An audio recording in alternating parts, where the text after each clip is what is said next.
Hi, Coach John here, and today I felt it on my heart to share with you something remarkable that's actually over 3,000 years old. 3,000 years, that's a long time.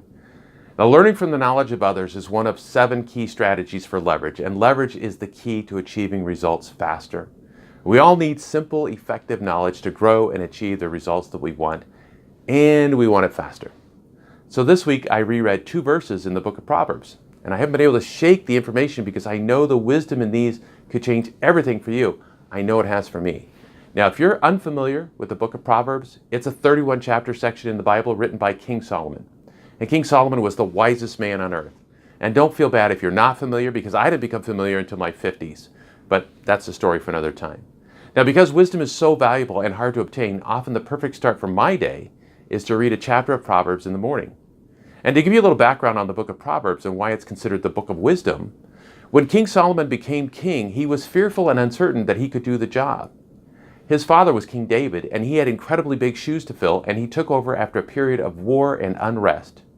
And in a dream, God told King Solomon that whatever he asked for, he would give to him. And with a humble heart, King Solomon petitioned to God. Since he was just a kid and didn't know if he could be a good king, he asked God to give him a heart of discernment to be able to govern his people. Discernment is the ability to make good decisions. Well, since King Solomon could have asked for riches and possessions and territory and all sorts of things, kind of like wishing to win the lottery, and he didn't, he pleased God, and God gave him wisdom and riches as well. And to make a long story short, King Solomon was known in all the world as the wealthiest and the wisest person in all of history. And King Solomon went on to write his book of wisdom, which is what we now call the book of Proverbs. Pretty cool, right? So back to why this is important for you. Now, there's more points of wisdom and knowledge in the book of Proverbs than I can count, but this past week, 2 passages stuck out and aligned intensely with the nature of business go-getters. And here are the 2 passages. Plans fail for lack of counsel, but with many advisors they succeed. That's Proverbs 15:22. And a man who isolates himself seeks his own desire. He rages against all wise judgment. That's Proverbs 18:1. And when I came across these passages, my reaction was, wow, how often have I been trapped into isolating myself when things have gone wrong? You know, as entrepreneurs and business leaders, we have an almost unlimited and amazing desire for results. And to be fair, this world is not kind to failure. So when the stuff hits the fan, I know for myself, and probably nearly every business person I get to know, our natural inclination is to retreat into our cave, away from people and their opinions. I'm a natural hibernator. I tuck myself away and try to process my way out. Now, the world we live in today is a whole other planet to the one that King Solomon lived in 3,000 years ago. Everything we do, good or bad, is in plain sight because of social media and technology. Not only are there cameras everywhere, but everyone with a cell phone, which is everyone, is a reporter waiting to put someone on blast. So it's no surprise that we would want to isolate ourselves. But when I think back to the many times I've done this, I can easily see it's a pattern of ineffective and unhealthy behavior. And maybe you can relate to this as well. In isolation, you only have one source of thoughts and ideas to pull from, and that's your own. You're stuck between your own 2 ears. And when you're in panic mode, it's almost impossible to develop the best plan on how to fix your situation, because panic is an emotion and emotions drive behavior. Positive emotions yield positive behavior. Negative emotions like panic lead to negative behaviors. And isolation immediately begins to breed anxiety and anger and paranoia and all sorts of other negative emotions. We make mountains out of molehills, and we'll add to the story and even begin to predict what other people are going to do and say. Irrational fear of what might happen begins to dominate what actually did happen, and the downward spiral begins. Does this resonate with you?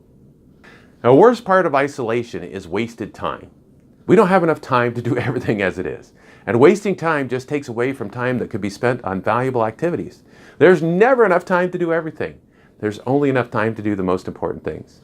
So you see, when bad things happen or when we mess up, the best plan is a plan that's put into action as fast as possible.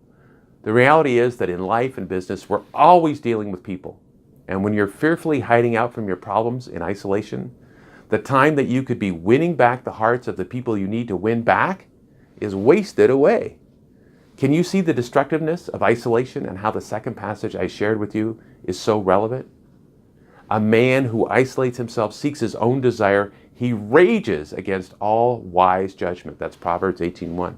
And I find it fascinating that 3,000 years later, the very same issues exist today. Now, here's the wonderful news. The first passage I shared with you gives us the solution to falling into that destructive isolation. And here it is again. Plans fail for lack of counsel, but with many advisors, they succeed. That's Proverbs 15:22. And the question for you then is, how many advisors do you consult with before you launch a plan or make a big decision? And if you're like me and most people, the answer is one, just yourself, right?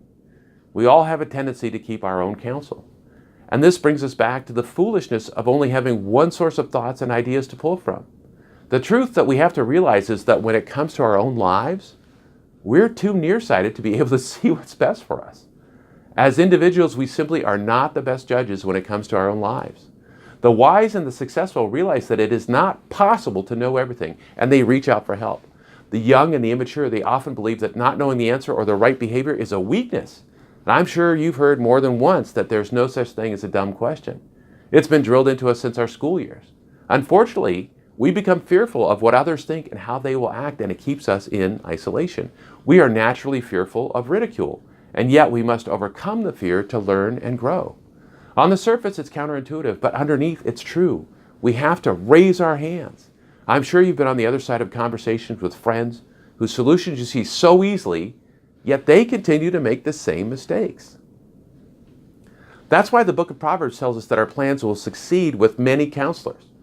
Now, I'm a business coach, and if you need a business advisor, you can set some time to talk with me.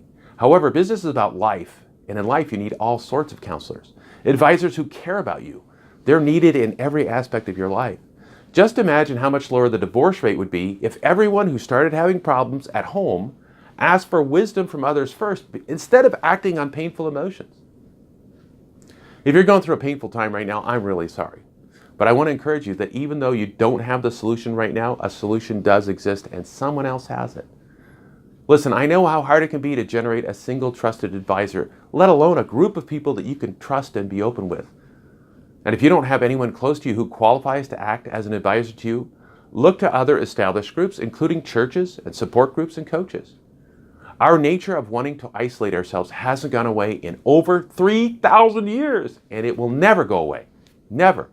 So it takes wisdom to act against our nature to do what is actually best for ourselves and find people who we can trust, who can help guide us. So here's my final question, and I absolutely want to hear from you on this answer. What's the best advice you've received from a trusted advisor in life or business? Leave a comment below and share your knowledge with everyone. We can all learn from each other. If you're looking for a trusted business advisor and you want to talk to someone about your business problems, challenges, hopes, and dreams, reach out for a complimentary conversation. You can schedule a call quickly and easily by clicking on the link either above or below this video. It's easy and it's free. Building a stable of trusted advisors for you and your business is the right move. In chess, the right move wins the game. When you make the right moves in business, winning gets a lot easier. Cheers to your success.